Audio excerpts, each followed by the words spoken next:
Yeah. Guys, that's like I'm Princess Kitty. I should bring you meet our daily press briefing. We are here today in fulfillment of the President's mandate as it's been enshrined in the AAID, a clear focus on empowerment for young people. And then joining along with the President of the Marriage Federation of Motorcyclists, Mr. Konya. To the government of Liberia through the Ministry of Youth and Sport, is pleased to announce a special collaboration and partnership with the Marriage Federation. As you know, motorcyclists in Liberia have endured a lot. They form part of the single largest of the youth population. They are now numbering around 300,000 across the 15 counties. And so for us, this partnership is very important, given the recent history of our motorcyclist young people, the encounter with the police, but also the role played during the just ended 2023 elections. We feel that it is important to bring on the table to talk about ways through which we can transition them to TVET. And TVET means Technical Vocational Education Training. And so in concert with the Office of the Vice President, His Excellency Jeremiah Bankun, in concert with the Liberia Maritime Authority, Liberia Water and Sewer Corporation, the National Food Authority, the United Nations Development Program, UCATA, and other private sector stakeholders. We will be launching officially what we call the Skills for Work Accelerator Program for bike riders. And this will take place on April 25th, just about 10 days from now. The President of the Republic of Liberia is expected to serve as chief launcher at this auspicious occasion. And there are several other national stakeholders and dignitaries that have been invited. Now, the fundamental question here is why this endeavor? As much as it is called the Skills for Work Accelerator Program, we also call it the Motorbike Rider Transition to TVET program. We believe that one of the overarching problems faced by our country today is not just the issue of poverty or unemployment, but massive skill gap among our young people. Most of our motorbike riders have been riding bike, spent over the last 5 to 10 years. And they need a second pathway.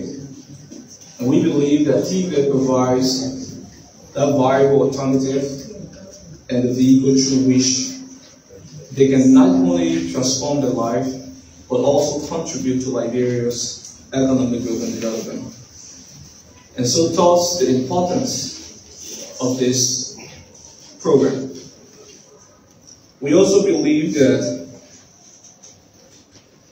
it is easy to track on the accelerator model in this instant.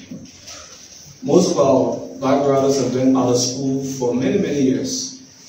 And so keeping them in a traditional program where they will go to the Monrovia Vocational Training Center for 12 months or more will be a bit challenging. So we have designed the program to cater to that aspiration. And so it's going to be an accelerated program that runs between 3 to 6 months. And our theory of change is very simple, that if we can invest in transitioning motorcyclists at least 1,005 annually, by 2029 we should have transitioned at least 15,000 motorcyclists across Montserrado and 11 other counties. So we have Montserrado, we have Lofa, we have Omi, we have Bon. So Lofa, born in Montserrat, will be in year 1 and 2. Grand Bassa, Bowman, and Grand Kippan will be in year 3. Nima, Maigiwi, Grand Gina in year 4. And Grand Crew and Simon in Maryland will be in year 5. Our hope is to raise at least close to $1 million, approximately $936,000 annually for this event, which will total over the span of the next 5 years over $3 million to enable us to actively and successfully transition 15,000 of our motorcyclists in Tibet. And this is not going to be a Montserrat thing. We are in active communication and partnership with technical colleges across the country, in Lofa, in Maryland, in counties that I just named.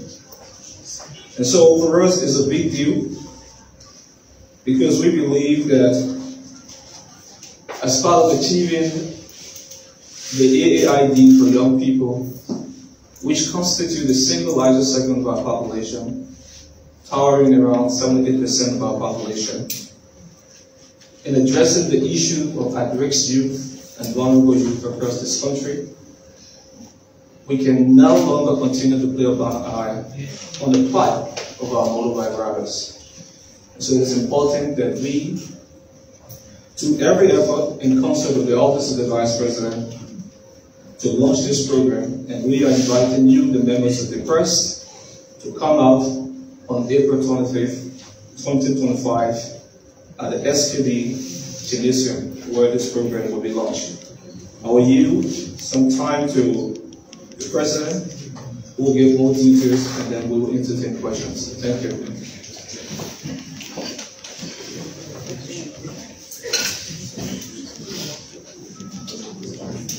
Good afternoon. For the records, I'm John A. Kenyon, President General of the Federation of Motorcycles and Tricycle Unions of Nigeria. I am pleased to be here for the second time to speak to the nation about the motorcycle and tricycle union. And let me appreciate the leadership of this great ministry for the transformation here. There's somewhere you will not want to admit the fact that there is a great transition that have taken place at this ministry. For years back, when you drive here along this road, to even have this place painted was difficult. And so there's something that we should always admit, if we will see Liberia getting on the right path, and make things to truth is very important. So the minister have set it up.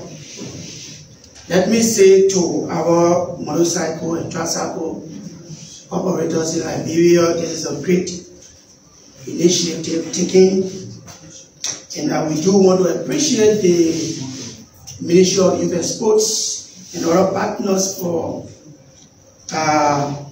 this great endeavor. I remember years back we've been advocating for motorcyclists to be transitioned. And every time people will say motorcyclists and tricyclists are troublemakers, the only thing we are noted for is negative. And today we can proudly say that, like the minister already stated, from now to 2029, we will have not less than 15,000 motorcycle and tricycle operators trained. And you as a journalist, if you see one of our cyclists tomorrow climbing on level and helping to transform our country, and some of them that will be doing carpentry, going out there to move people's houses and what have you. And while others will be there constructing bridges and operating heavy-duty vehicles, we strongly believe that very soon, the same motorcyclists people consider as suicide bombers will be considered as agents of positive change.